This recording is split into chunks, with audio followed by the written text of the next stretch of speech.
Alors bonjour, Is de l'âme qui vous parle. Nous sommes le 5 novembre 2018. Je fais cette vidéo-là urgemment concernant le chapitre 8 de Daniel. C'est une prophétie très importante des derniers jours que je vous ai parlé à plusieurs reprises, mais jamais en détail dans mes dernières vidéos, dont notamment dans la dernière vidéo que j'ai produite concernant les informations d'un crash économique et d'une guerre importante au Moyen-Orient qu'on identifie à la guerre d'Isaïe 17. On a effleuré aussi Daniel 8 dans cette discussion-là avec Réal Filiatro. Et à la lumière des informations que j'ai en main, je dois absolument vous parler de cette prophétie-là avant la journée de demain qui correspond au midterm aux États-Unis. J'ai de bonnes raisons de croire et c'est une prophétie biblique selon moi, que le gouvernement de Trump va rentrer avec une majorité tellement importante que jamais aucun président américain depuis la fondation des États-Unis va avoir un tel pouvoir. En fait, ici, je vous parle plus concrètement que le président de Trump rentrerait avec une importante majorité et dans la Chambre des représentants et celle du Sénat. Ça s'est jamais vu depuis la fondation des États-Unis. Juste pour faire une parenthèse, ça fait 1 heure que j'avais enregistré 1 heure de cette présentation-là. Depuis le matin que je travaille là-dessus, depuis environ 10 heures ce matin. Il est actuellement 2h23 l'après-midi et mon ordinateur a été attaqué. J'ai perdu systématiquement tout ce que j'avais enregistré. Seulement ce que j'ai enregistré. Il s'est passé des phénomènes bizarres avec mon ordinateur et tout ce que je vous avais enregistré est disparu. Je ne retrouve aucune trace. Tout mon travail est saccagé. Alors j'ai pris autorité pour pouvoir vous faire cette présentation-là et ça me demande de persister à vous la faire parce que si ça disparaît comme ça d'un phénomène incroyable, eh bien c'est parce que c'est important. Alors suivez-moi, je vais malheureusement devoir abréger et mettre moins de preuves que ce que j'avais préparé dans la première présentation pour sauver du temps, mais vous allez comprendre l'essentiel de la présentation. Soyez très attentifs aux détails parce que c'est important. Vous allez voir la profondeur des prophéties bibliques à la lumière de ce que je vais vous montrer. Alors ici, chapitre 8 du livre de Daniel, dont le titre est « La vision du bélier et du bouc ». On est ici la version Louis II. Alors je commence. La 3e année du règne du roi Beltchazar, moi, Daniel, j'eus une vision, outre celle que j'avais eue précédemment. Lorsque j'eus cette vision, il me sembla que j'étais à Soussé, la capitale de la province d'Élam. Ok, notez la ville ici, la province d'Élam. Et pendant ma vision, je me trouvais près du fleuve d'Ulaï. Je levai les yeux, je regardai, et voici un bélier se tenait devant le fleuve. Il avait des cornes. Ces cornes étaient hautes, mais l'une était plus haute que l'autre. Donc, autrement dit, il a 2 cornes, dont une est plus haute que l'autre. Et elle s'éleva la dernière. Donc, dans le fond, c'est 2 cornes.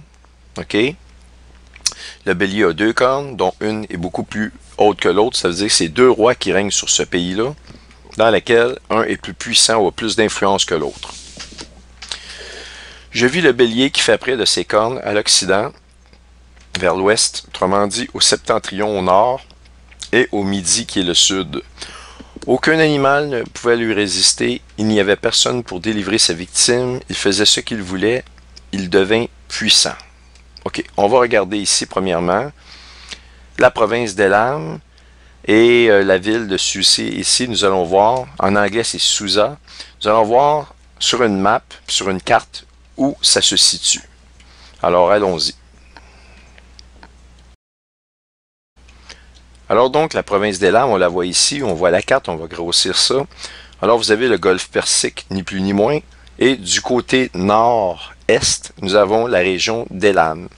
C'est assez intéressant parce que la région d'Élam était très très proche de la région de Sumer, dans laquelle le peuple des Sumériens a existé. Bon, je vais vous faire une bulle de où la région de Sumer se retrouvait, c'est environ ici. Alors donc, cette ville-là ici que vous voyez, Suzy, se retrouve et à la fois dans la région d'Élam, qui fait partie, vous allez voir, de l'Iran ou de la Perse ancienne ou de l'Iran d'aujourd'hui, et aussi de la région de la Mésopotamie, ok, d'autrefois, et de la région de Sumer. Et je vous rappelle que les Sumériens, vous aviez, ce sont les premiers peuples qui ont noté la descente de Dieu qui venait du ciel, dont les 2 frères, Enlil et Enki. Enki étant le dieu des tempêtes et de l'eau, et des déluges, et le dieu Enlil, qui était le dieu de la prospection de l'or sur terre. On le voit ici dans Enki. Enki speaks, les Anunnaki, si vous voulez, qui parlant. Et il dit que Anu a envoyé Enlil pour régner sur la terre. C'est lui qui est le plus fort des deux frères. Et en passant, Enki et Enlil ne s'entendent pas bien. Ça nous fait penser dans la Bible, le faux témoin dans les derniers jours et l'Antéchrist. Ces deux-là vont se faire la guerre et l'Antéchrist va détruire le faux prophète.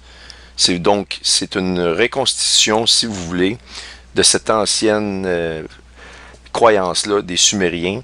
Et ce qui est intéressant ici, on dit d'Enlil, on le voit ici, c'est le dieu des principautés. Attendez. C'est la principauté de la divinité liée au vent, donc des puissances du vent.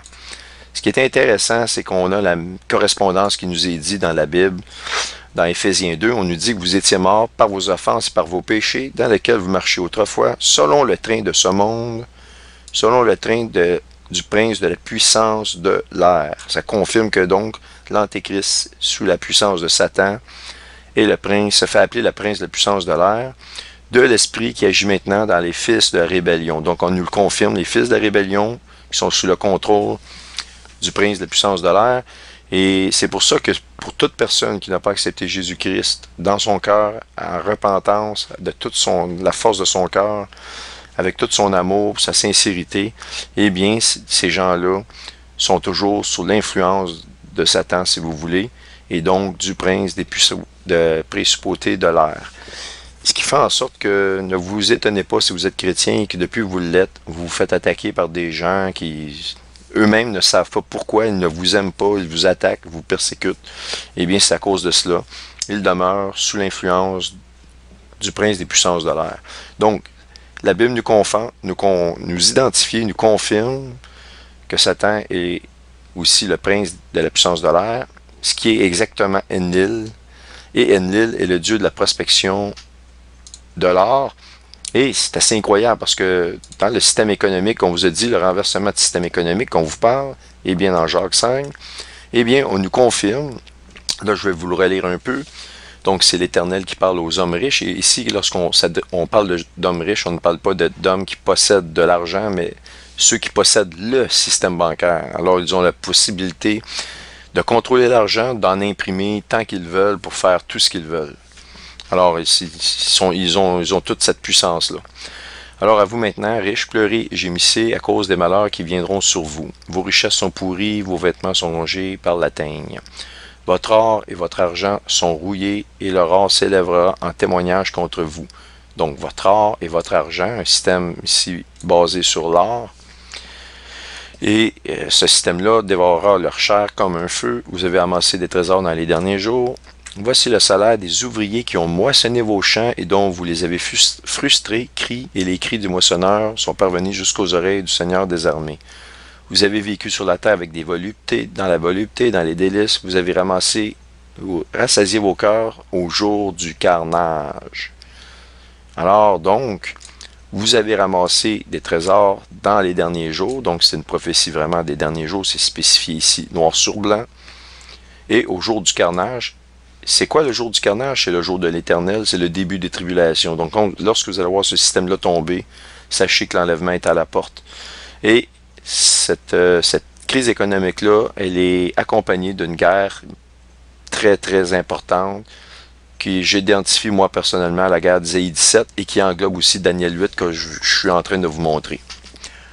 Alors, vous avez condamné, vous avez tué le juste, il ne vous a pas résisté. Effectivement, parce que les gens, actuellement, si vous leur parlez dans la rue, ils pensent que le système économique actuel va perdurer. Et si vous leur demandez, oui, mais qu'est-ce que vous faites de la dette du Canada, de la dette de votre pays? Eh bien, c'est pas grave, c'est sûr qu'ils vont nous enlever cette dette-là. Ils pourront pas nous laisser cette dette-là. Alors, c'est totalement faux. Je vais vous expliquer dans quelques instants ce qu'ils vont faire. C'est pour ça que les gens vont crier et les moissonneurs vont se plaindre, ils vont crier à l'agonie. Ici, on le voit.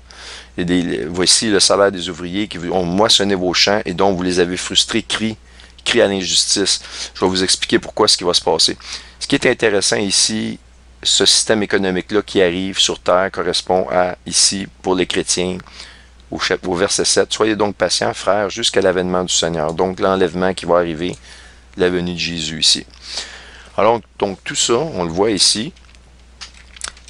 Je vous ai expliqué un peu géographiquement le bélier, ok? Le fameux bélier. D'où il vient? Donc il vient de l'Iran. C'est la Perse aujourd'hui. C'est la Perse de l'ancien temps. C'est l'Iran aujourd'hui. Et ça nous dit qu'il avait 2 cornes et dont une était plus haute que l'autre. Alors, pour vous donner la précision des prophéties bibliques, alors nous allons regarder ici, au niveau de l'Iran, le fonctionnement. Bon, ici on voit le dieu Enlil. Là. Vous voyez ici le dieu des Sumériens avec des tridents dans les mains. On le voit ici, c'est vraiment sa photographie de ce dieu-là.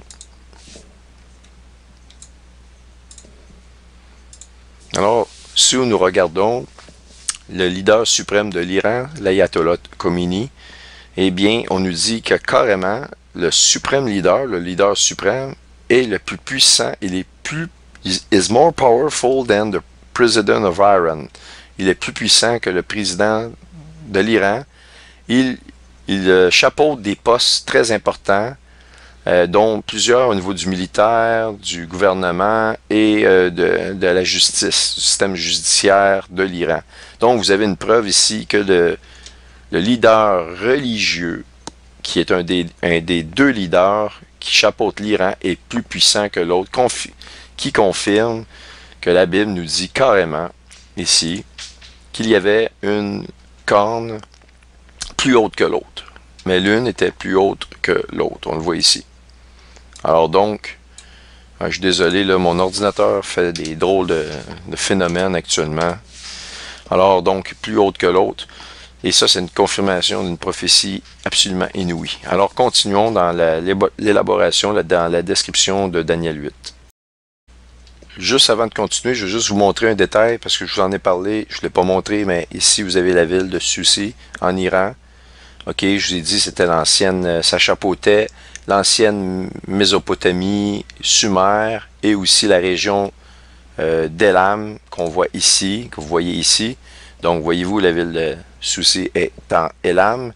Et en haut, ici, nous avons la région de Sumer, la bulle que je fais avec mon curseur. Je vais vous la montrer. Sumer. Voyez-vous ici, le golfe Persique, on le voit ici, bien, vous voyez justement la région de Sumer, l'ancienne région, avec toutes les régions des Sumériens qui étaient à l'époque. On les voit ici. Alors donc, on continue dans Daniel 8. Alors, ça nous disait de ce bélier-là, je vis le bélier qui fait près de ses cornes vers l'ouest, vers le nord et vers le sud. Aucun animal ne pouvait lui résister, il n'y avait personne pour délivrer ses victimes, il faisait ce qu'il voulait, il devint puissant. Alors donc, encore une fois, si on prend la carte ici, l'Iran, alors vers l'ouest, qu'est-ce que nous avons? Eh bien, nous avons notamment Israël, nous avons évidemment l'Irak, il y a eu beaucoup de conflits dans le passé entre l'Irak et l'Iran, et justement, le fait que Saddam Hussein était là, c'était un des puissances militaires qui pouvait contenir en équilibre la puissance et la menace iranienne militaire. L'Irak ayant été détruite par les États-Unis, ce régime-là, eh bien, il y a eu un essor de l'Iran et des pouvoirs de l'Iran. Alors, on sait aussi la grande rivalité, animosité entre l'Iran et les États-Unis d'Amérique. Elle est actuelle. Actuellement, les États-Unis, sous le gouvernement de Trump, ont mis les plus sévères les embargos, si vous voulez, les sanctions économiques les plus importantes qu'on n'a jamais vues des États-Unis sur l'Iran et carrément sur le pays de l'Iran. Actuellement, les pays de l'Iran ne peuvent plus transiger dans leur monnaie, ne peuvent plus rien faire. La seule chose qu'ils peuvent faire actuellement, c'est de vendre de l'huile. Et c'est là tout le nerf de l'attaque parce que les sanctions à ce niveau-là vont être augmentées par le président Trump. Il a promis de couper même la transition de vente d'huile de pétrole iranien de ce pays-là. Donc, ça ferait de l'Iran complètement isolé. Il n'aurait plus aucune entrée d'argent. Et vous vous doutez bien que ça va forcer la guerre. Et ça rentre, ces menaces-là rentrent, je pense, aujourd'hui ou demain. Toujours est-il que si le gouvernement de Trump devient majoritaire demain, en grande majorité, et dans la Chambre des représentants et dans la Chambre du Sénat, ça va faire de lui le gouvernement le plus puissant, en ce sens qu'il va pouvoir faire ce qu'il veut sans que personne lui mette les bâtons dans les roues. C'est-à-dire qu'il va pouvoir passer des lois, dissoudre la Fed, parce qu'il y a eu, justement, Donald Trump a prononcé le fait que il accuse la Fed de monter artificiellement les taux d'intérêt et c'est parce que la Fed, c'est comme la banque centrale qui appartient à la FMI. Et cette banque centrale-là, qu'on appelle la Banque fédérale de réserve américaine, eh bien, étant sous le contrôle de la FMI, bloque et veut mettre les bâtons dans les roues dans la politique de Donald Trump. Mais Trump ne va pas reconnaître la légalité de cette entité-là dans le pays des États-Unis d'Amérique et il pourrait la dissoudre. Pour ce faire, il faut qu'il y ait vraiment un contrôle de la Chambre des Sénats et la Chambre des représentants. Sinon, un des deux peuvent bloquer cette position-là que Trump pourrait faire en sorte de mettre sur pied. Il y a aussi le fait qu'il veut faire des arrestations de masse, dont nous avons vu le nom de George Soros, pour sédition, pour haute trahison, pour réseau de pédophilie. Vous avez les noms des Clinton là-dedans qui circulent. George Soros, qui est un homme extrêmement riche et important. Et pour ce faire, je pense qu'il attend justement cette position-là du mid-term. Ici, là, il est en force. Vous allez voir des arrestations de masse. Bref, la journée de demain est une plaque tournante pour la suite des choses prophétiques. Soyez-en assurés, que ce soit que le système économique actuel pourrait tomber, ou aussi la guerre qui s'en vient avec l'Iran. À cause des sanctions dans l'Iran, je pense que la guerre est à la porte à partir du 6. Je pense aussi que les banquiers internationaux, s'ils perdent le contrôle de la politique américaine, ils vont mettre leur plan d'action, de forcer une guerre et aussi de faire tomber le système économique actuel pour le faire remplacer. Lorsqu'ils vont le faire, puis là je vais vous expliquer ici via un diagramme, comment ça fonctionne. La FMI, c'est une entité privée. Ils se sont donné le droit d'imprimer de l'argent absolument à partir de rien. Ils ont une masse monétaire, une puissance monétaire inouïe. OK, vous donner un exemple. Il y a quelques semaines, quelque chose d'extraordinaire qui nous annonce vraiment la fin de l'économie telle qu'on la connaît. La Chine se sont débarrassés de la dette extérieure des États-Unis pour un montant de 1 billion de dollars, c'est-à-dire 1000 milliards de dollars américains, au taux, je pense, de 3,5%. Ça correspond environ à 120 milliards de dollars américains en surplus de leurs 1000 milliards de dollars américains qui se sont débarrassés. Le mettant à un pourcentage de 3,5%, ce qui, évidemment, c'est la FMI qui est la seule qui peut racheter cette dette-là. Donc, elle paye la dette à la Chine. La Chine se débarrasse de cette dette-là. Et il y a donc un 120 milliards de dollars qui reste à être remboursés. Et c'est les États-Unis qui doivent rembourser la différence à la Chine.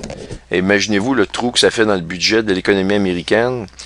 Et donc, c'est une faction ici qui est complètement illégale, dans le sens qu'elle est illégale parce qu'elle contrôle les banques centrales de tous les pays du monde. Je pense qu'il y en a 189. Et donc, il y a une banque centrale qui a été plantée dans chacun des pays du monde. Nous, au Canada, nous avons la Banque centrale du Canada, la Banque du Canada, si vous voulez. Et les États-Unis, c'est la Banque fédérale de réserve américaine, etc., etc. Dans chacun de vos pays, vous avez une banque centrale. Alors, la FMI va faire les prêts aux banques centrales de tous les pays. C'est-à-dire que si la Banque du Canada dit, nous sommes 100 milliards de dollars dans le trou, la FMI va faire un prêt de 100 milliards de dollars à la Banque centrale du Canada avec un taux d'intérêt, mettons, de 10%, faire un chiffron. Et la Banque centrale va redistribuer ça aux autres banques privées, comme la Banque nationale, Banque de Montréal, Banque Laurentienne. Bref, dans vos pays, vous avez des banques privées qui œuvrent, qui sont sous la Banque centrale. Eh bien, c'est à ces banques-là que vous demandez des prêts pour une résidence, une voiture, l'achat de quelque chose. Alors, ils vont vous passer de l'argent. Et eux peuvent, à ce moment-là aussi, émettre des monnaies supplémentaires de prêt. C'est-à-dire que si vous prêtez 10 000 $, ils peuvent se voter le droit de passer de l'argent pour 1 million de dollars. Mais ça crée un manque qui éventuellement va remonter ici à la Banque centrale, qui, elle, va demander de l'argent supplémentaire à la FMI.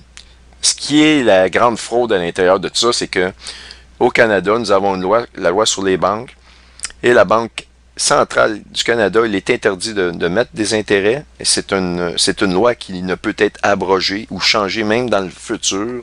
Depuis la fondation du Canada, c'est une loi qui existe et elle ne peut être changée ni modifiée d'aucune façon que ce soit. Et aussi, l'argent devait appartenir au peuple. Évidemment, si l'argent appartient au peuple, pourquoi que le peuple va se charger lui-même des intérêts? Alors, le peuple s'appelle le Dominion et c'est pour cela que si on regarde dans les temps anciens, les anciens dollars canadiens, il est écrit Dominion, Bank of Dominion, la banque du peuple. Vous en avez un exemple. Voyez-vous, 1923, Dominion of Canada, 2 $. Vous avez ça sur le 1 $, le 10 $, le 5 $. Vous allez pouvoir chercher sur Internet, mais voici-vous, un 2 $, Bank of Dominion. Ça a été remplacé par la Banque du Canada, qui est maintenant, à cause de la grande tricherie, la malhonnêteté de votre propre gouvernement au Canada depuis des années, ils se sont fait acheter par les hommes riches de ce monde et ils ont bafoué toutes les lois bancaires. Et qu'est-ce que le monde fait? Le monde s'en fout carrément, c'est pas grave. Ils pensent qu'ils vont effacer les dettes qu'ils vont leur être dues au moment venu, mais c'est totalement faux. Alors si on revient au fameux diagramme, si la FMI passe 1 million de dollars à 10% d'intérêt à la Banque centrale redistribue ça. Lorsque l'économie tombe, la FMI est en droit de rappeler les prêts. Alors, elle va demander, rembourse-moi mon million, plus, après un an, 10% d'intérêt, donc 1 100 000 $. La Banque centrale va aller rechercher, redemander les masses monétaires passées du peuple. Elle va voir leur donner, elle peut donner le million, elle ne sera pas capable parce que ça va être impossible, ça va être le chaos, mais en théorie, elle peut redonner le 1 million de dollars que la FMI est le seul à pouvoir imprimer, puis contrôle si vous voulez, le fait d'imprimer de l'argent. Le problème, c'est que le 100 000 $ d'intérêt généré, le peuple ne peut pas ici imprimer l'argent. Comment voulez-vous qu'il imprime de l'argent? Ça ne sera pas reconnu par les autorités de banque supérieures.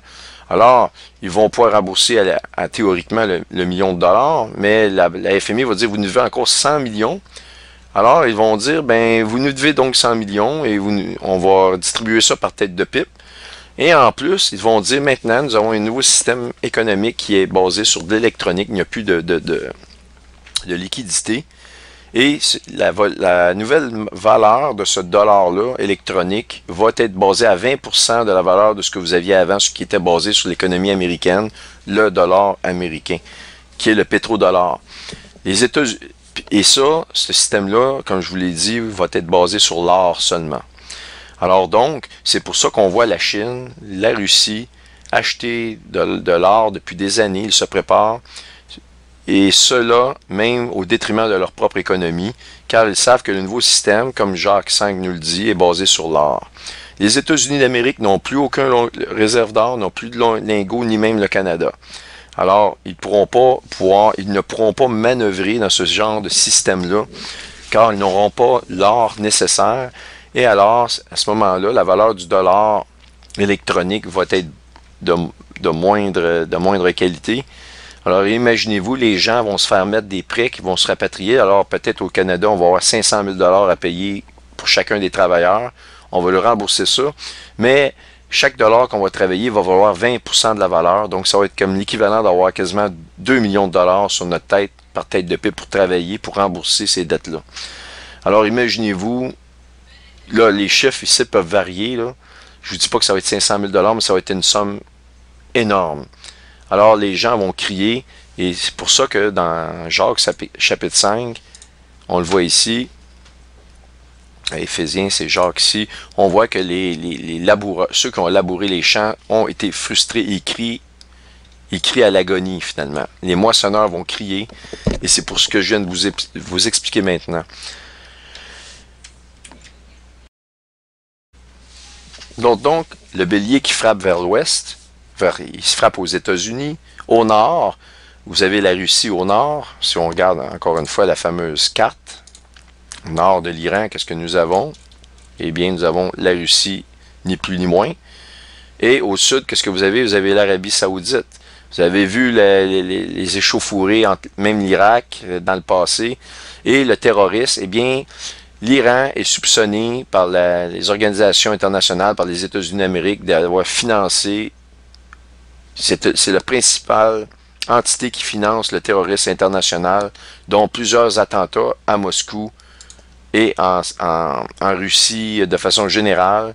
On le voit ici, le terrorisme en Russie, si je regarde, il y a eu énormément d'attentats. En 2017, voyez-vous, ici, c'est un tableau, je vais juste vous grossir ça ici, que vous voyez un peu mieux. Ici, le nombre de morts, ici, voyez-vous, en 2017, 2016, etc., etc., etc. Je vous fais un tableau rapide de ça. Bref.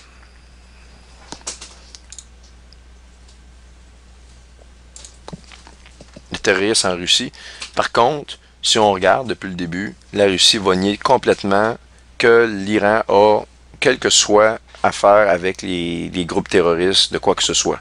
Alors que c'est prouvé du contraire. On sait que le Hamas est financé par l'Iran et le Hezbollah est une filiale de l'Iran, mais la Russie refuse ça.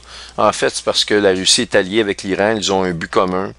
Et le but commun, c'est de faire naître un nouveau système, un nouveau paradigme monétaire que je viens de vous parler, qui est basé sur l'or. Alors donc, c'est pour ça que la Bible nous parle que cet animal-là va frapper dans les trois directions qu'on a là. Alors, ça nous dit même qu'il n'y avait personne pour délivrer sa victime. Alors, je vous en ai montré des victimes dans un tableau en Russie, là, mais il y en a partout dans le monde. Il faisait ce qu'il voulait, il devint puissant. Alors, on continue dans Daniel 8. Comme je regardais attentivement, voici un bouc maintenant qui apparaît, venait de l'Occident, de l'Ouest donc, et parcourait la terre à sa surface sans la toucher. Alors, vous pouvez vous imaginer que l'arsenal américain militaire est capable d'envoyer des Tomahawks, des sortes de missiles à partir de bateaux de guerre. Ils ont tous ces possibilités-là. Et c'est d'ailleurs de cette façon-là qu'ils les ont frappés jusqu'à maintenant en Syrie, à partir de bateaux. Et ils frappent avec des missiles Tomahawk. Donc, la vision est parfaite. Elle nous dit qu'il ne touche pas la surface de la Terre. Ce bouc avait une grande corne entre les yeux. Donc, c'est une entité à une corne, donc un président ou un roi qui règne sur cette corne-là. Il arriva jusqu'au bélier qui avait deux cornes et que j'avais vu se tenant devant le fleuve. Et il courut sur lui dans toute sa fureur. Imaginez-vous si après les sanctions que Trump va mettre sur l'Iran, que l'Iran décide en représailles d'attaquer Israël et aussi de commencer à bloquer les transits de pétrole dans le détroit d'Ormuz pour faire tomber le dollar américain, eh bien, imaginez-vous la réaction de Donald Trump. Il va aller les frapper avec une très, très grande fureur. Maintenant, pour ceux qui ne croient pas dans la précision des prophéties bibliques et dans le fait que le prince des puissances de l'air, qui est Satan, œuvre depuis des années, et qu'ici, on parle d'un plan qui est fomenté par les hommes riches, oui, d'avoir une guerre, d'avoir un système économique qui tombe, mais c'est basé sur le nouveau système va arriver, va émerger de la destruction du dollar américain. Ça, vous l'avez compris. Mais saviez-vous que ça fait déjà des milliers d'années que ce plan-là est fonctionnel, avant même la fondation des pays des États-Unis d'Amérique, OK? Des milliers d'années avant la fondation des États-Unis d'Amérique, ce plan-là était déjà préparé. Et ça prouve que ce n'est pas juste des pensées d'hommes qui peuvent imaginer de telles choses. Il faut qu'il y ait un esprit beaucoup plus intelligent qui œuvre parmi l'homme. Et je vais vous en faire la démonstration immédiatement. Donc, on fait une parenthèse et voici la démonstration.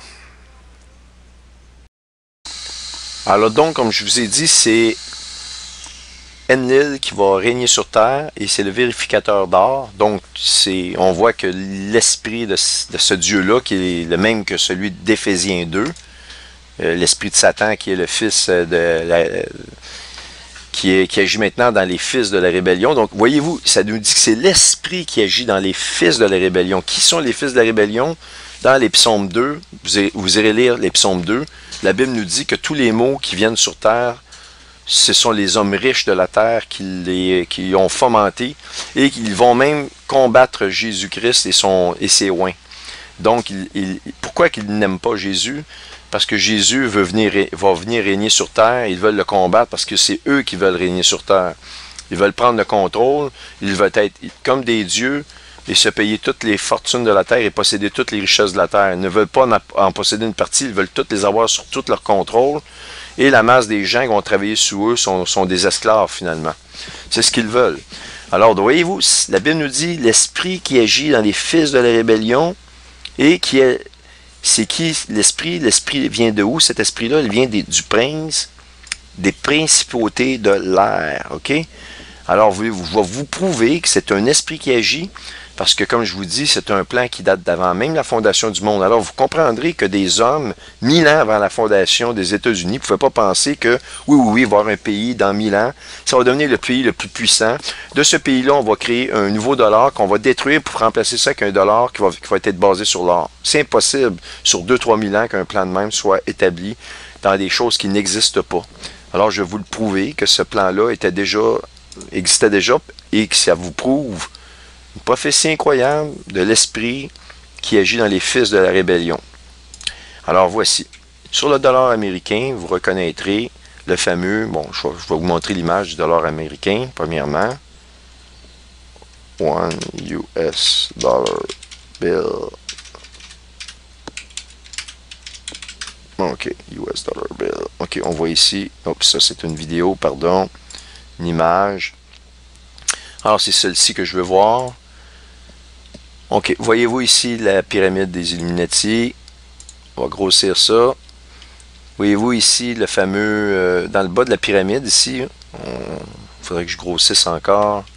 Est-ce que je suis capable de grossir pour vous montrer ça? Oui. MDC CLX. Attendez, MDC CLX XV1. C'est des chiffres romains, vous les voyez ici dans le bas de la pyramide des Illuminati. Ça, c'est encrypté sur le dos du dollar américain. OK? Alors donc, on voit le même DC CLX X1V. Si vous prenez les trois premières lettres des trois séries de 3 lettres romains, le M, le C du CLX, le X du XV1, donc ça vous donne en chiffre romain 1110. Donc le M, le C, le X. OK, vous les voyez. Pour un total de 1110. Premièrement, ça c'est dans nos mathématiques à nous, donné en chiffre romain. Mais saviez-vous que la correspondance en mathématiques sumériennes de nos mathématiques, je vais vous la donner, le 1000 ça vaut 600 en sumérien, le 100 vaut 60 en sumérien et le chiffre 10 vaut 6 en sumérien. Ce qui nous fait le total de 600 plus 60 plus 6, donc 6, 6, 6. Mais ce n'est pas tout. Si nous prenons, ça c'est les 3 premières lettres, mais si nous prenons les 2 lettres des 3 séries de chiffres, c'est-à-dire vous aviez la première qui est le M, du MDX, vous aviez la première du CLX qui est le C, vous aviez la première du XVI qui est le X. Si nous prenons le DC, le LX et le VI, donc DC en chiffre romain, D plus C vaut 600, L plus X ça vaut 60 et V plus 1 pardon, vaut 6 pour un total, encore une fois, de 666. Maintenant, regardez ce qui suit. Alors, je vous ai donc dit que le système économique, le nouveau système qui va remplacer le dollar américain ou le pétrodollar, est basé sur l'or, oui, mais qu'il va être complètement électronique, OK? Alors, ça nous dit, dans le chapitre 13 de l'Apocalypse, ça nous parle d'une marque qui va faire en sorte de ceci, c'est-à-dire, elle fit qu'à tous, petits et grands, riches et pauvres, libres et esclaves, qu'on leur donne une marque sur leur main droite ou sur leur front, et que personne ne peut acheter ou vendre sinon celui qui a la marque, le nom de la bête ou le nombre de son nom. Okay?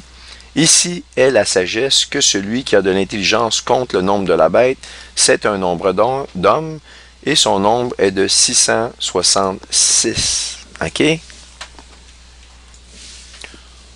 Alors, pour rentrer encore plus dans la bizarrerie, là, le CNN Business, ça c'est un ça s'appelle ça c'est un de leurs journaux qui s'appelle Money CNN, OK? Alors Kushner, les compagnies de Kushner, OK, provoquent des grands troubles avec le 666 Fifth Avenue Flagship. Alors donc, il possède une compagnie actuellement qui possède justement un microchip pouvant être implanté dans l'être humain. Cette technologie-là, dont la siège social de cette compagnie-là, qui possède cette technologie-là, se retrouve au 666 de la 5e avenue. Alors imaginez-vous, je pense que la Bible nous a donné des informations très précises sur le nombre 666, de qu'est-ce que c'est, et vous l'avez, encore une fois, sur le dollar américain, on le voit ici par ce que je viens de vous montrer, qu'en mathématiques, de nos jours, c'est 1110, que la correspondance sumérienne, c'est 666. Je viens de vous dire qu'Enlil, c'est le prince de la collection de l'or. C'est lui qui va posséder le système international nouveau basé sur l'or, qui va être complètement électronique. Les Sumériens, leurs mathématiques, 1110 et 666 pour eux, qui est Enlil, qui est le prince des principautés de l'air, comme la Bible nous dit dans Éphésiens 2. La Bible nous dit que c'est un esprit qui agit dans l'humanité. Alors donc, regardez ce qui suit la démonstration. Si nous additionnons 666 en sumérien avec le montant mathématique de nos jours de 1110.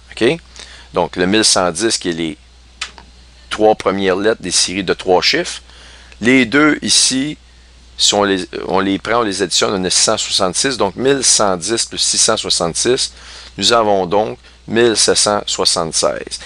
Et quel est ce chiffre-là? C'est l'année de la fondation des États-Unis d'Amérique. Alors, les États-Unis d'Amérique ont été fondés à une année. Ils devaient posséder cette marque-là. Ils devaient faire de ce pays-là le pays qui domine monétairement sur le monde. Mais alors, comment on peut faire un plan basé sur 3000 ans et réaliser ça? Je veux dire, c'est absolument impossible. Ça prend une force surnaturelle qui agit dans le monde. Donc, vous avez toutes les mathématiques. Ça, je vais laisser dans la description, dans le descriptif de la vidéo, ce lien-là ici, que vous puissiez l'analyser. Mais le but, c'est de vous démontrer qu'on revient tout le temps à 1776. Et sachez aussi que c'est l'année de la formation de l'ordre des Illuminati, qui était formé aussi en 1776.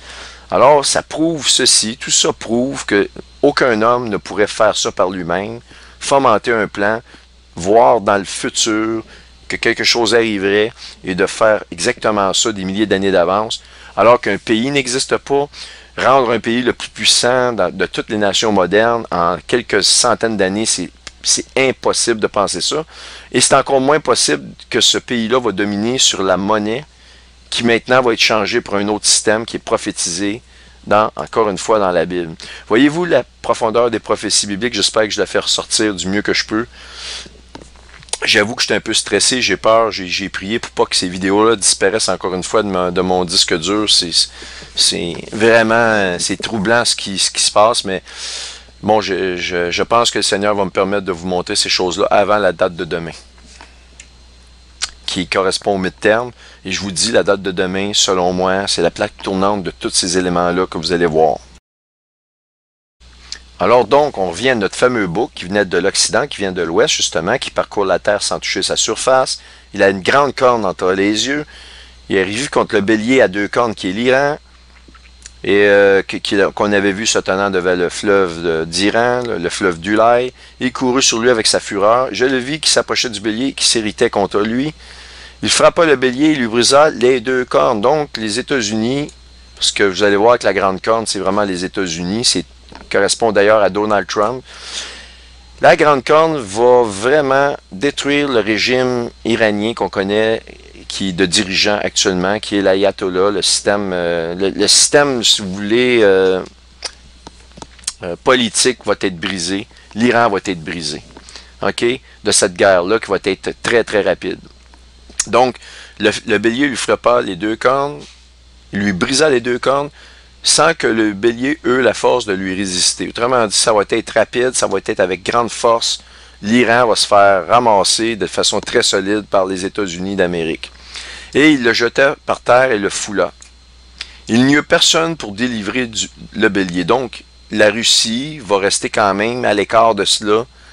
la Chine, où il n'y aura pas vraiment de pays qui vont embarquer. On ne parle pas nécessairement de la Troisième Guerre mondiale ici. C'est quelque chose qui va se faire peut-être de façon subite. Alors donc, le bouc devient très puissant. Écoutez bien celle-ci.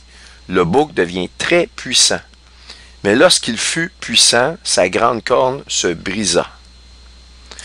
Là, c'est ici, la grande corne va être remplacée par 4 cornes. Ça a rapport à la venue de l'Antéchrist. Ça, je vais vous en parler, mais je ne vous donnerai pas l'identité de l'Antéchrist. Je vais juste vous commenter Daniel 8. Alors donc, la grande corne se brisa après devenir très, très, très puissant. Alors, c'est ce que je vous ai expliqué ici tout à l'heure.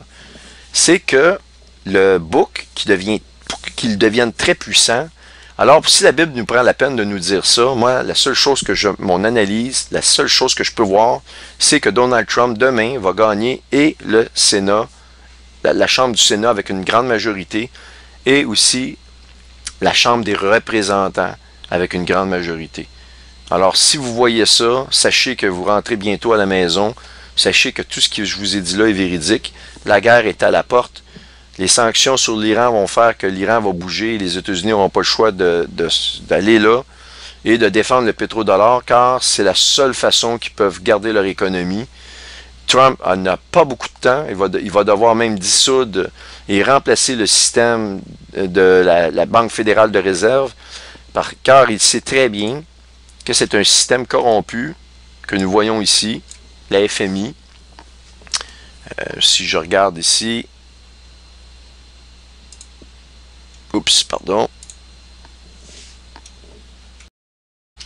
Alors c'est ça, donc la FMI contrôle la Banque fédérale de réserve américaine qui correspond à la Banque centrale qui a été positionnée pour le pays des États-Unis d'Amérique. Et c'est ça que Trump va essayer de contrer. Mais vous savez, il va retarder le plan des banquiers internationaux, mais il ne pourra pas rien faire à un certain point. Il n'y a rien qui va pouvoir battre la puissance de la FMI qui va contrôler tous les banques centrales. Parce que c'est eux, la FMI, qui vont donner les codes des pays. Alors, si un pays décide de ne pas embarquer dans le nouveau système basé sur de la monnaie électronique, basé sur l'or, ce qu'ils vont faire, ils ont le pouvoir de baisser la cote du pays en question, qui ne veut pas se conformer. Donc, mettons que votre argent vaut un sou, un seul sou, par rapport à $1 pour les autres pays. Alors, vous arrivez pour vendre des voitures à ce pays-là, vous voulez exporter des voitures ou un produit. Disons, prenons l'exemple, vous avez une usine de fabrication de voitures, vous voulez vendre 100 voitures au pays, exporter 100 voitures. Le pays va vous offrir environ $10 pour les voitures, alors que vous auriez dû avoir $1 million pour les voitures. Là, je donne un exemple. Donc, ça va vous rapporter rien. Ça sera insuffisant pour payer un salaire non moindrement décent à vos ouvriers d'avoir construit et même de payer les matériaux. Alors, vous allez être confiné à vous-même à fabriquer votre propre art, tous vos matériaux premiers. Vous allez avoir aucun accès à aucun autre pays. Donc, vous êtes court-circuité à court terme. Donc, ces pays-là ne peuvent plus nourrir leur population. Ils vont devoir se conformer à ce système-là. C'est là que c'est eux qui ont le pouvoir de donner. Quand vous entendez parler, le Canada a eu une cote de crédit baissée, ça vient de la FMI. Vous devez comprendre ça. Alors Trump, vous comprendrez, il ne pourra pas rien faire. Il va essayer d'agir. Il sait très bien que la Banque fédérale de réserve s'est corrompue, mais il ne pourra pas agir jusqu'à un certain point. Alors ici, lorsque la grande corne correspond aux États-Unis d'Amérique, puis je vais vous prouver pourquoi c'est les États-Unis d'Amérique, ok? Aussitôt que la grande corne va détruire l'Iran dans la guerre, qui va amener évidemment le système économique actuel à tomber, etc., comme je vous ai expliqué. Alors, aussitôt qu'il va devenir très puissant, qu'il va gagner, dans le fond, Trump aurait le pouvoir de faire ce qu'il veut à partir de demain. Il va y avoir la guerre qui va s'enchaîner très rapidement avec l'Iran. Les systèmes économiques, les banquiers internationaux ne laisseront pas Donald Trump dominer et venir briser leurs plans. Ils vont devoir agir immédiatement et faire tomber ce système économique-là. Et je crois encore de toutes mes forces que la meilleure façon de le faire, c'est de mettre ça sur le dos d'une guerre. Parce que s'ils font tomber le système économique, les gens risquent de perdre confiance. Alors, pour qu'ils gardent une certaine confiance à un nouveau système économique qu'on va leur donner, il faut qu'ils aient un prétexte. Et le prétexte, c'est de dire, ben c'est une guerre. Voici pourquoi on enlève les liquidités. Ça n'avait pas d'allure. Il y avait des armes qui se sont procurées, on ne sait pas comment. D'ailleurs, il y a 4 jours, Ils ont découvert, les Juifs, dans les hauteurs du Golan, juste du côté de la Syrie, une grande cache d'armes, et c'est des armes de technologie américaine. Ils se demandent qu'est-ce que ça fait là. Eh bien, évidemment, ça a été transgé avec de la liquidité. On sait que l'Iran est probablement derrière ça. Bref, ça s'est déjà commencé, ça, cette idéologie-là, que ce plan-là, que le fait que la liquidité, c'est un problème. Ils vont dire que la liquidité, ça aide à faire traverser de la drogue et que le système économique va amener la sécurité dans le monde. Alors donc, tout ça, lorsqu'on voit que la grande corne devient puissante, lorsqu'elle est brisée, il y a immédiatement après l'émergence de l'Antéchrist. Je ne vais pas vous donner l'identité, ça c'est une vidéo complètement à part, mais je vais rentrer juste dans les grandes lignes pour vous dire qu'après la destruction de l'Iran par les États-Unis, c'est la dernière chose que les États-Unis d'Amérique vont faire d'ailleurs, que c'est l'émergence immédiate de l'Antéchrist qui va arriver, et lui il va avoir les solutions pour le système économique, il va dominer sur le système économique et aussi sur beaucoup de problèmes qu'on va avoir au niveau des guerres, etc. Il va être un grand séducteur des Juifs.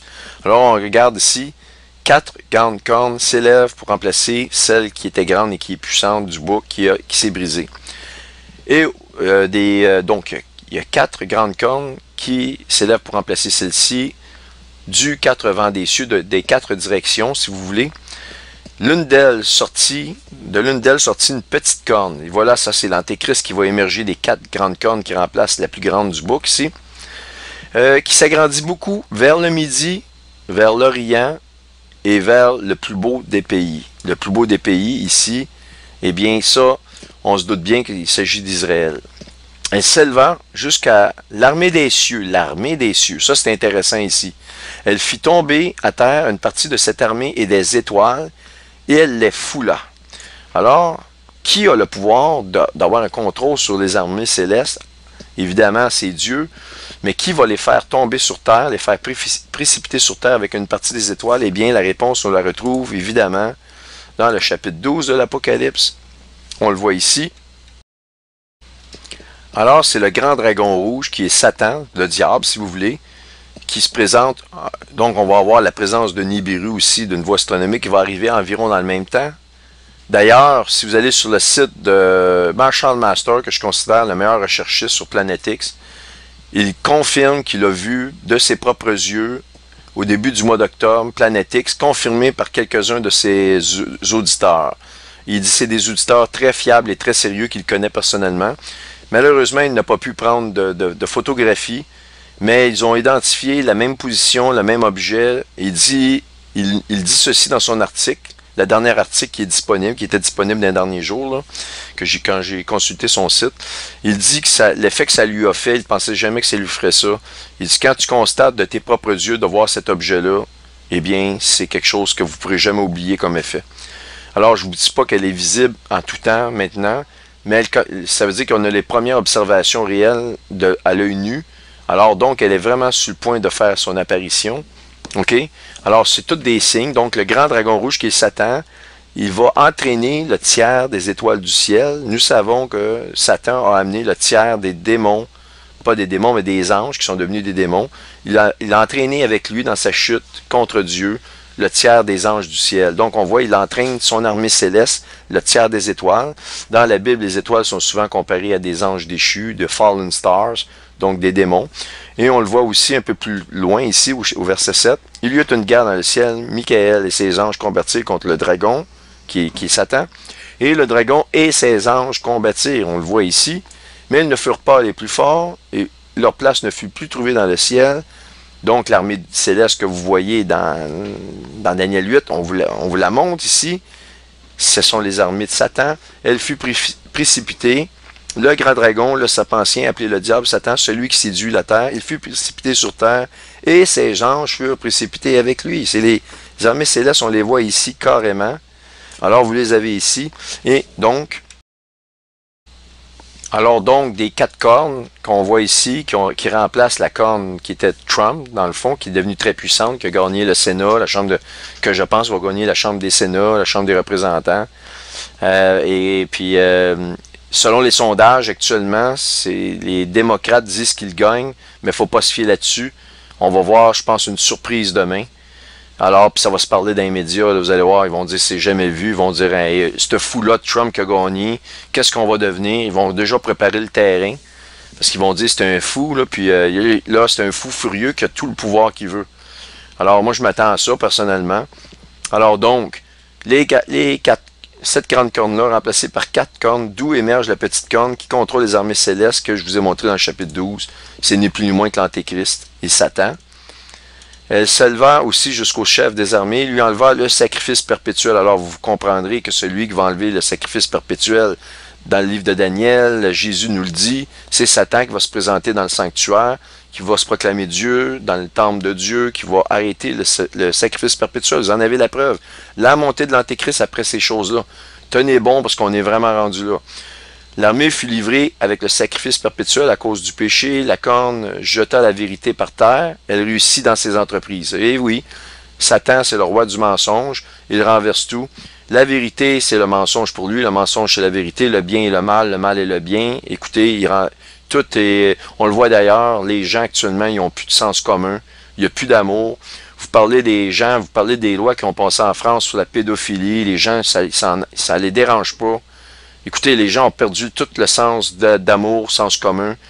On le voit déjà que cet esprit-là agit dans le monde. Donc, il va réussir dans ses entreprises. On voit, c'est vraiment Satan, l'Antéchrist. J'ai entendu parler un saint et un autre saint dit à celui qui parlait, pendant combien de temps s'accomplira la vision sur le sacrifice perpétuel et sur le péché dévastateur? Jusqu'à quand le sanctuaire de l'armée seront-ils foulés? Il me dit 2300 soirs et matins. Puis le sanctuaire sera purifié. Alors, donc, je ne rentre pas dans les détails sur l'identité de l'Antéchrist, on va le faire plus tard, mais pour vous dire que suite à l'attaque des États-Unis sur l'Iran, vous avez la montée de l'Antéchrist. OK? Là, maintenant, on va parler d'identité de ces rois-là, de ces animaux-là, qui est le bouc et le bélier. Tandis que moi, Daniel, j'avais cette vision et que je cherchais à comprendre, voici quelqu'un qui avait l'apparence d'un homme se tenait devant moi, et j'attendis la voix d'un homme au milieu du fleuve d'Ulai, donc d'où il a eu sa vision en Iran, qui correspond aussi à la région d'Elam. Il cria, dis Gabriel, explique-moi la vision. Il vint alors près du lieu où j'étais, et à son approche, je fus effrayé. Je tombai sur ma face. Il me dit, sois attentif, fils de l'homme, car la vision concerne un temps qui sera la fin. Alors, vous en avez encore une confirmation, on ne peut pas être plus clair, c'est à la fin des temps. Comme il me parlait, je restais frappé d'étourdissement, la face contre terre, il me toucha, il me fit tenir debout à la place où je me trouvais. Puis il me dit, je vais t'apprendre ce qui arrivera au terme de la colère, car il y aura un temps marqué pour la fin. Encore, il répète encore, je pense qu'on ne peut pas être plus clair que ça. Le bélier que tu as vu, et en passant dans Jacques, ça dit que le système économique, c'est pour les temps de la fin. Ils avaient frustré les laboureurs au temps de la fin. Vous avez amassé des trésors pour les temps de la fin. Alors, on sait que l'économie tombe dans les temps de la fin. Tout va arriver. Cette guerre-là va arriver dans les temps de la fin. OK? Le bélier que tu as vu qui avait des cornes, ce sont les rois des Mèdes et des Perses. On les a ici. La Perse, l'Iran. Confirmé. Le bouc, c'est le roi de Javan. Vous allez me dire, c'est quoi Javan? Qu'est-ce que ça a rapport avec les États-Unis d'Amérique? Je vais vous l'expliquer. On va juste lire un peu plus loin. La grande corne entre ses yeux, c'est le premier roi. Les 4 cornes qui se sont élevées pour remplacer cette corne brisée, ce sont 4 royaumes qui s'élèveront de cette nation. Donc, elle va s'élever de cette nation. Ça veut dire que cette nation-là ne sera pas nécessairement une nation qui va exister, mais de la destruction possible de cette nation-là. Et on sait que les États-Unis, je vous le dis, vont être détruites par la Russie, par la Chine, complètement en une heure. Donc, les États-Unis ne seront plus. Le dernier geste qu'ils vont poser, c'est justement la destruction de l'Iran. Va-t-il y avoir 6 mois entre leur destruction et l'attaque sur l'Iran qui bientôt va se faire, qui va faire partie aussi d'une partie d'Isaïe 17, OK? Je ne le sais pas, mais je pense que les temps vont être très courts. Toujours est-il, le bouc, c'est le roi de Javan, la grande corne de ses yeux, c'est le premier roi. De ce roi, 4 cornes vont s'élever de ce royaume, de cette corne brisée. Ce sont 4 royaumes qui s'élèveront de cette nation, mais qui n'auront pas autant de force. À la fin de leur domination, lorsque les pécheurs seront consumés, il s'élèvera un roi impudent et artificieux. On voit la petite corne. Des 4 cornes, là, ben, il y en a une, c'est ça, le roi impudent et artificieux. C'est l'Antéchrist. Sa puissance s'accroîtra, mais non pas par sa propre force, il se fera d'incroyables ravages, il réussira dans ses entreprises, il détruira les puissants et les peuples saints. À cause de sa prospérité et du succès de ses ruses, il aura de l'arrogance dans le cœur, il fera périr beaucoup d'hommes qui vivaient paisiblement, et il s'élèvera contre le chef des chefs. C'est qui ça, le chef des chefs? C'est Christ, il va s'élever contre Christ, mais il sera brisé sans l'effort d'aucune main. Alors, quand on regarde la vision de Nebuchadnezzar, la pierre qui brise les 10 biorégions, les 10 orteils de la statue de Nebuchadnezzar, quelle est cette pierre qui se détache envoyée d'aucune main? Eh bien, c'est Christ, qui est la pierre angulaire, finalement. Donc, je vous confirme, il va se lier, il va se léguer, il va se rebeller contre le chef des chefs. Et si vous lisez les psaumes 2, ce sont les hommes riches qui vont se rebeller contre le oint de l'Éternel, qui est Jésus. Ils se rebellent, ils veulent mettre un système économique, ils veulent dominer sur la terre, ils ne veulent pas que ce soit Christ qui va venir. Donc, ils se rebellent contre le chef des chefs, qui est Jésus. Ils vont être brisés, l'Antéchrist va être brisé sans l'effort d'aucune main. Donc, son règne, son nouveau règne qu'il va mettre avec 10 biorégions dans le nouvel ordre mondial va être détruit par Jésus lui-même. Et la vision des soirs et des matins dont il s'agissait est véritable. Pour toi, tiens secrète cette vision, car elle se rapporte à des temps éloignés. Moi, Daniel, je fus plusieurs jours languissant et malade. Puis je me levai et je m'occupais des affaires du roi. J'étais étonné de la vision et que personne n'en eut connaissance. Alors voilà, c'est extraordinaire. Maintenant, pour terminer cette présentation-là, je vais vous démontrer que le bouc, c'est le roi de Javan et que ça correspond aux États-Unis d'Amérique. Alors donc, le bouc, c'est le roi de Javan, ok? C'est quoi le rapport entre Javan et les États-Unis d'Amérique et Donald Trump? Eh bien, le voici. Javan, c'était le 4e fils de Japheth, le fils de Noah, selon ce que la Bible nous donne, ok? Et il aurait migré, il serait responsable de la fondation de tout ce qu'on appelle la Grèce ancienne. Ok? Donc, la région de Javan, si on la regarde, ça correspond à la Grèce antique. Alors donc, on voit ici sur la carte l'endroit où se situe l'ancienne Grèce. Ok? Donc, maintenant, lorsqu'on regarde dans une perspective différente, c'est quoi le rapport entre l'ancienne Grèce et les États-Unis d'Amérique? Eh bien, la réponse va vous étonner.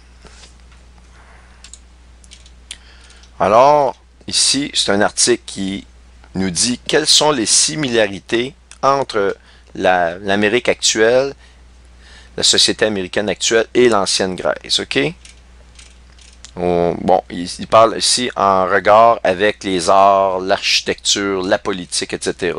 Alors, ça nous dit que la majorité de toute la civilisation de l'Ouest, les États-Unis d'Amérique, a été développée à partir d'une tradition, de la tradition gréco-romaine, ok, directement, et que de cette façon-là, toutes les similarités qu'on retrouve entre ces deux entités, qui est l'ancienne Grèce et l'Amérique contemporaine, l'Amérique du Nord contemporaine, vient du résultat direct de l'influence de la culture de l'ancienne Grèce.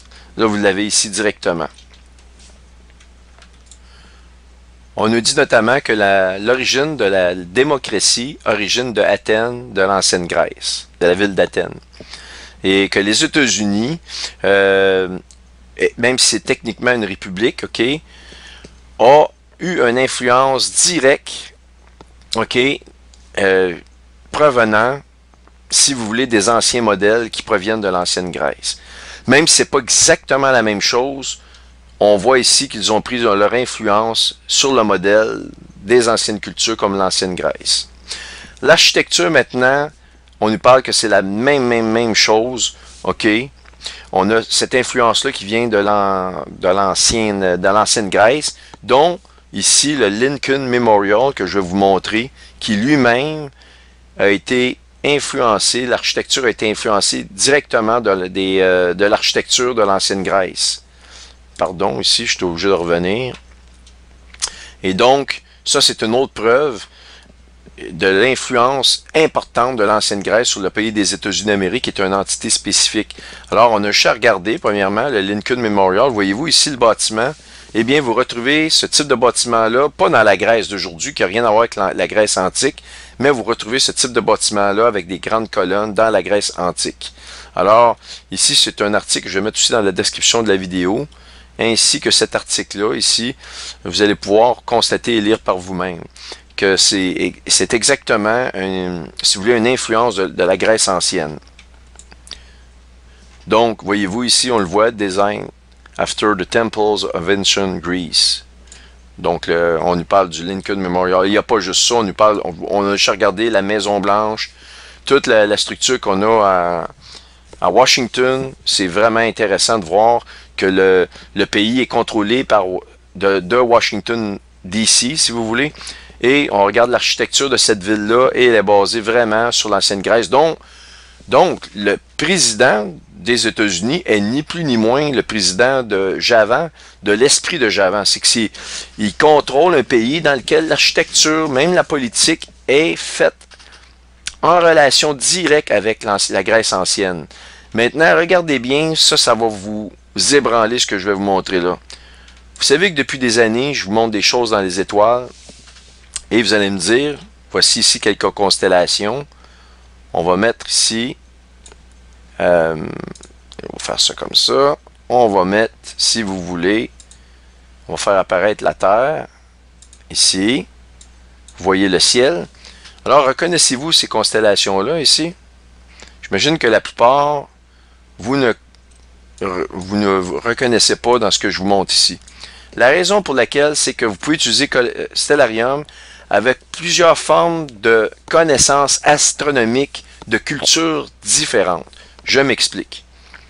Ici, j'ai l'option, vous allez dans l'option Sky and Viewing Option Window, OK?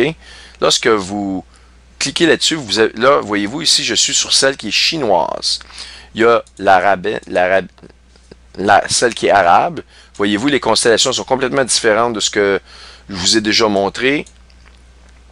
Et Aztèques, les Aztèques avaient certaines connaissances, voyez-vous, du ciel. Maintenant, les Égyptiens, etc., etc. Et vous êtes bien d'accord qu'on appelle la Coréen, les Inuits, tout est appelé par leur propre peuple. Les Chinois, Chinese, voyez-vous, les Indiens Navajo, on les a ici.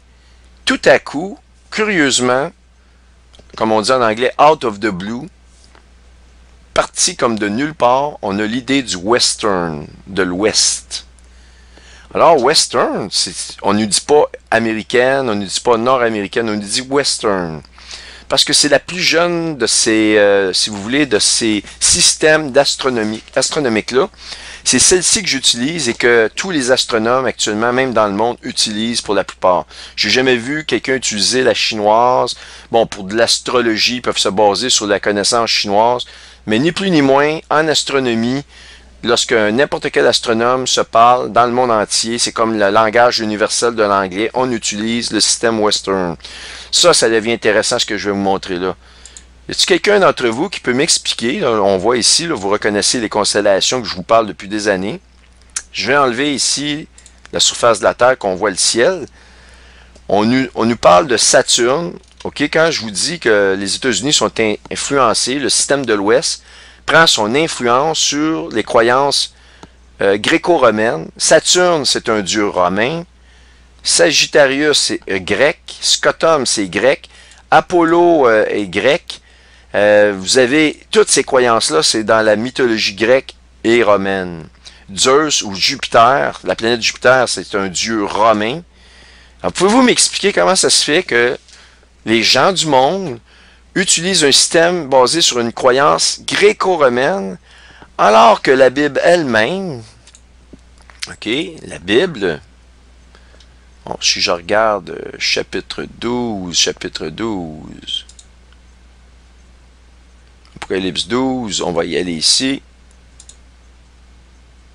En fait, Apocalypse 9, pardon. Si on nous regarde Apocalypse 9, 11, elle nous dit que Satan, elles ont sur elle un roi qui est l'ange de l'abîme, qui est Satan, dont le nom est en hébreu est Abaddon, et en grec, le nom est Apollon, Apollyon. Apollo, qui vient qui prend son origine, si vous voulez, de l'ancienne Grèce. Alors donc, comment ça se fait que nous, l'Amérique du Nord, nous sommes les nations, comme les États-Unis, c'est les plus jeunes nations des nations du monde.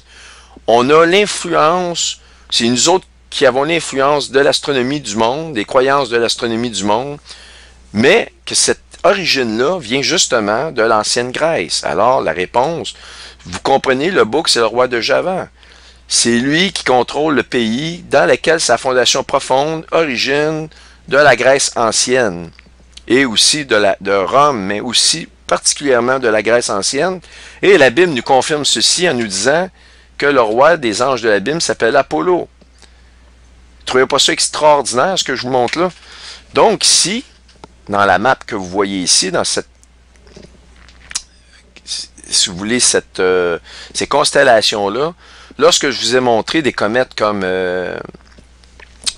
la comète qui s'appelait Ison, qui a traversé le ciel, qui a écrit le chapitre, des chapitres de l'Apocalypse, dont l'ouverture des sceaux avec les 4 chevaux de l'Apocalypse, etc., dont Ison était lui-même le cheval blanc, comme une reconstitution des Écritures, de l'ouverture des sceaux dans la Bible, dans le ciel, en astronomie.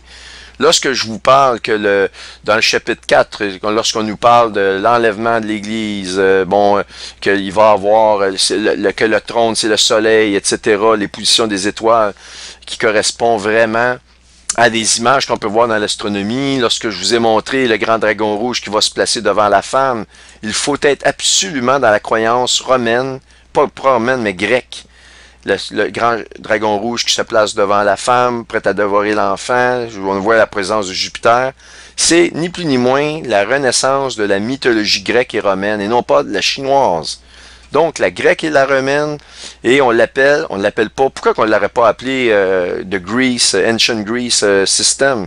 On ne l'appelle pas le système astronomique de l'ancienne Grèce, on l'appelle le Western, l'Ouest, qui est représenté ni plus ni moins par les États-Unis d'Amérique. Alors, écoutez, on ne peut pas avoir plus de preuves que ça. La Bible nous confirme, le roi de Javan, le bouc, c'est le roi de Javan, c'est le roi des États-Unis d'Amérique. Et actuellement, Donald Trump, il est le seul qui peut accomplir une prophétie de devenir le président le plus puissant de toute l'histoire des États-Unis.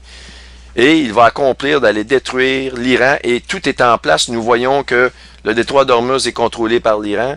Il faut absolument que les États-Unis entrent en guerre. Et c'est le plan global de l'élite, alors qui est dévoilé.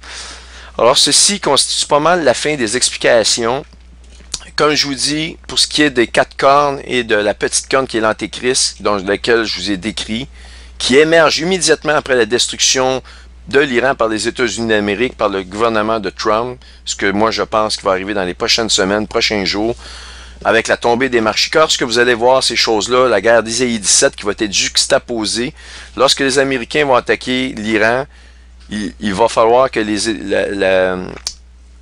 Israël va rentrer dans cette guerre-là.